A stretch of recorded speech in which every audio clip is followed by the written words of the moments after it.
Welcome to the channel, welcome to the channel, welcome to the channel, yeah. Maybe? Okay, greetings and salutations, man. Okay, this is the third time I've tried to make this video. It's fine, it's fine. I am Kamaria, your certified part-time booktuber. I am waiting for my niece to get out of work. I have no children. These are the only times I can sneak away and get videos done. So, I thought that I would do some recommendations for Pride Month with the disclaimer that you should read queer all the time. Don't be a performative ally. We've talked about this. I am always hesitant to recommend books because I feel like book choice is so important. Like your own personal book taste is really important. But I just wanted to highlight just some like maybe underrated books by queer people. I also want to do these videos by genre and not necessarily by, okay, here's a whole bunch of sapphic books. Because I feel like it's like, okay, the book can be sapphic, but if it's literary fiction, I'm going to hate it because that's not what I like to read. So I thought if I put them in, clumps, then that would help. So I was going to start with romance, but I think I'm going to start with fantasy. So here we go. These are probably going to be my top 10 fantasy books that are my personal favorites. Like, I've read them, they are vetted, they are okay by me. And of course I'll still let you know what is in the story. So queer fantasy, the first I want to recommend is the Wayward Children series by Seanan McGuire. So Seanan McGuire, I believe, is non-binary, I believe. But this is a series. These are portal fantasies, and they're novellas, so they're really small. And I feel like a lot of people know this one, but I feel like people don't read them. I don't see them being read and as much as they should be. Each one follows a different character, and basically these are about what happens after you've gone through the door. We're talking Narnia door. So sometimes they come back to the real world and they're like, oh, I don't want to be here. Why am I here?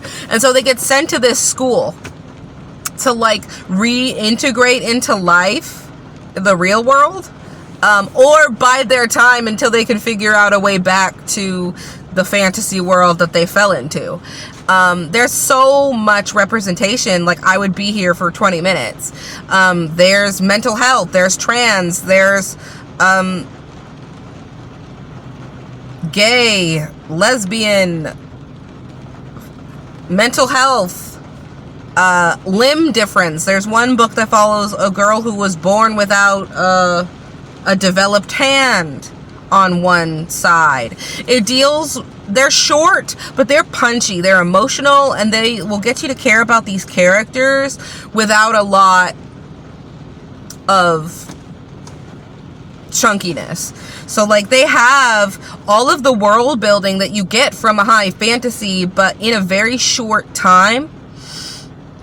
And I love them. All of them. I will read all of them.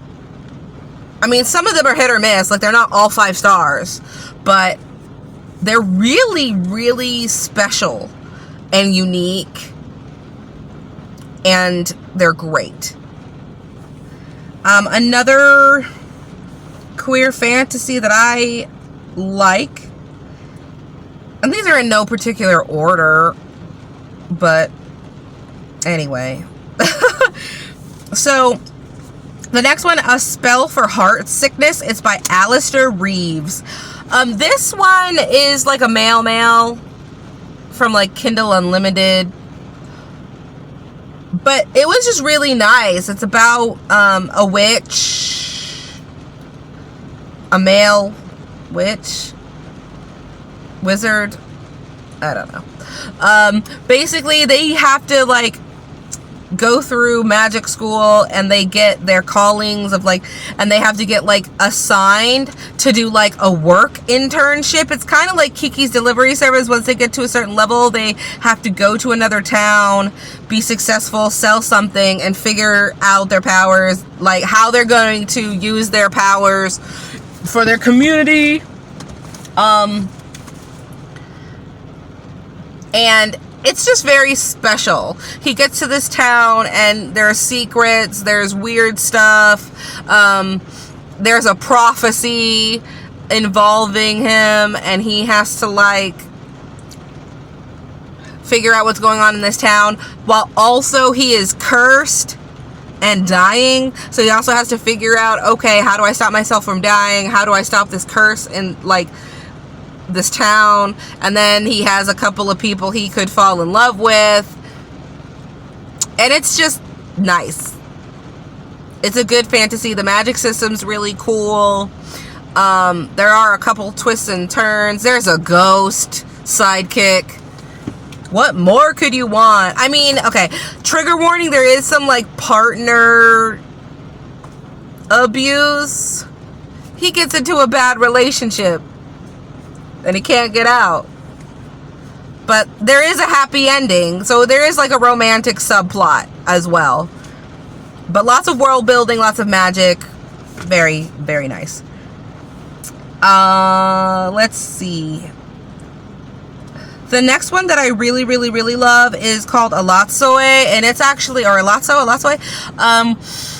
This is about an indigenous main character who is asexual, and she has powers, like she can see ghosts, commune with the spirits, and I think she like hears her cousin is dead or something like that, and then she has to like figure out why her cousin died. Anyway, she goes on a journey. There's stuff involved. I don't actually remember it all the way, but all I know is that it's asexual, she could talk to ghosts, and there's a mystery, and she has to figure out what's going on. But I think it's her cousin, like, they said that her cousin, like, unalived himself or herself, and she doesn't believe them. Like, something else is happening, and that's not what's happening. And she's like, nah, I'm gonna show you that they would never have done that.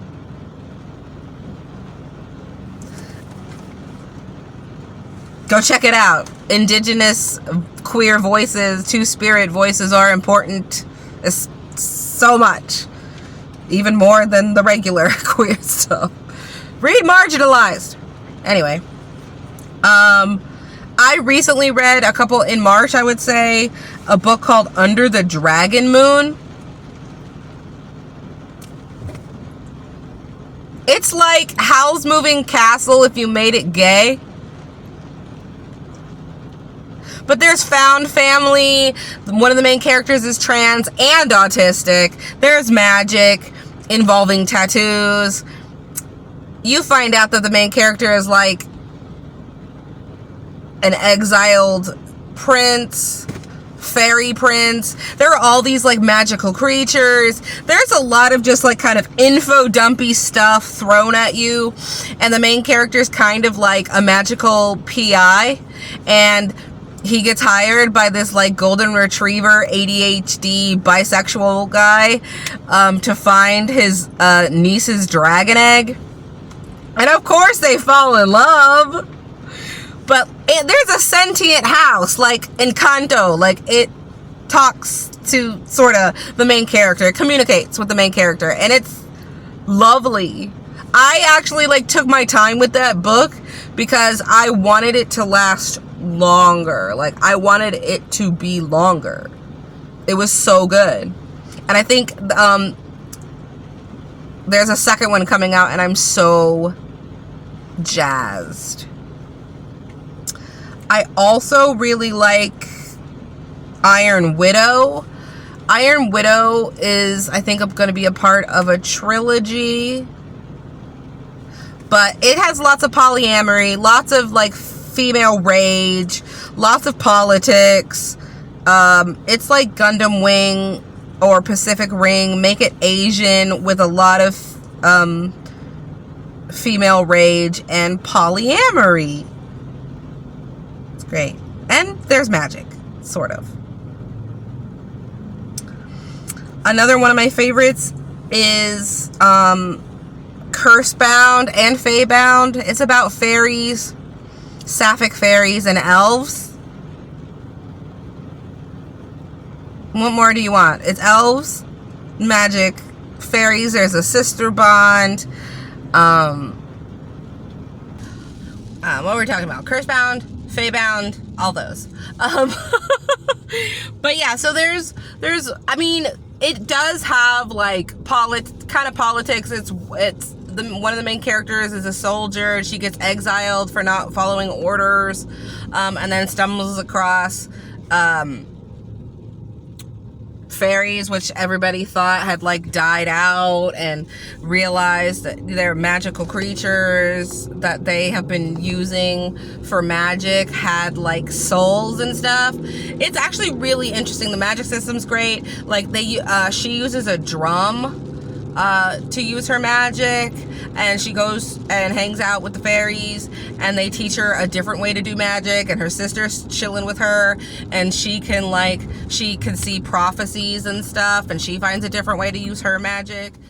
Another fantasy I really like, this was a part of a duology, but I didn't like the second one, but the first one was really good. It's called This Poison Heart. It's sapphic. It's YA though, but it kind of takes like Greek mythology and kind of turns it on its head. It's about this main character who she has magic, but she was adopted and she doesn't know where her magic came from or how it came from. And then she gets a letter from a family member that she inherited a house or something, a lawyer actually, that she inherited a house from her like family, like her biological family. And so she goes there with her adoptive parents, and things happen, man. Like there are people after her, and it deals with like poisonous plants. So she finds out that she can touch poisonous plants and she can handle them, and basically she stumbles across this family secrets. There's an apothecary. She meets this girl she kind of falls in love with. It's very insta love though, but they're secret societies. There's a mystery. There's Greek gods sort of, and poison magic, which is kind of cool. Like I said, the first book is way better than the second book. The second book kind of let me down, but the first book is really good. Another YA fantasy that I really like was So Let Them Burn, and it's basically what happens to the chosen one after they've saved the world. So the main character still has all of these like god powers, but she's just chilling in the world. Like, I already saved the world. I freed our country from the colonizing oppressors. What do I do now? And then, so her country is trying to make a treaty with the people who used to oppress them, and bad stuff happens, and there are dragons. So it follows two sisters. So the first one is the chosen one, and another one is just her sister, but like she ends up going to the colonizing country to like go to school or something, and she ends up bonding with a dragon, which is like unheard of because this other country has the dragons, not her people. So they were very confused how she could bond with a dragon being from a different place. Anyway, she falls in love. They try to overthrow the government. It's really cool because there's politics stuff, there's colonization stuff, there's also, like I said, basically child soldiers. What do you do when you helped, save the world? What do you do after that? Do you just continue to be a kid? And so she makes a lot of really bad decisions because she's still a kid. So there's lots of layers. You spend time with each sister. There's a lot of other stuff, politics and world building that I'm not mentioning, but it's really, really well done. There's a second one that just came out. I haven't read it yet, but I'm very interested in reading it. And I think it's supposed to be like Jamaican inspired. I really, really enjoyed it. Let's see. There are a couple of books that I want to throw out there that I've already talked about, but they will always be good. Sunbearer Trials by Aiden Thomas. Love Letter to Hispanic Culture. There's a magic system. It's like the Hunger Games. Make it Mexican. Add a whole bunch of magic, gods. It's like Hunger Games meets Percy Jackson, but make it Mexican. It's really good. This Is How You Lose the Time War. And another book called Lucha of the Night Forest. So I talked about both of these before, but they are both kind of similar in writing when it comes to you're going to be confused the whole time. So This Is How You Lose the Time War is sapphic, as well as Lucha in the Night Forest. And both of these, you feel like you're in a fever dream. Things don't really make sense until they do. There's a lot of magic going on, but you do feel like you're on drugs. So if that's your vibe, do that. And then I think that's all I have. I tried to limit it to 10, but those are like some of my not super obvious favorite queer fantasy that I have enjoyed. And the few next coming up, I will say I'll do like a horror thriller mystery one, I'll do a romance one, and a graphic novels, just because those are the books in particular that I really genres, I should say, that I enjoy reading. So those are the recommendations you're gonna get. I'll see you in the next one, guys. Bye.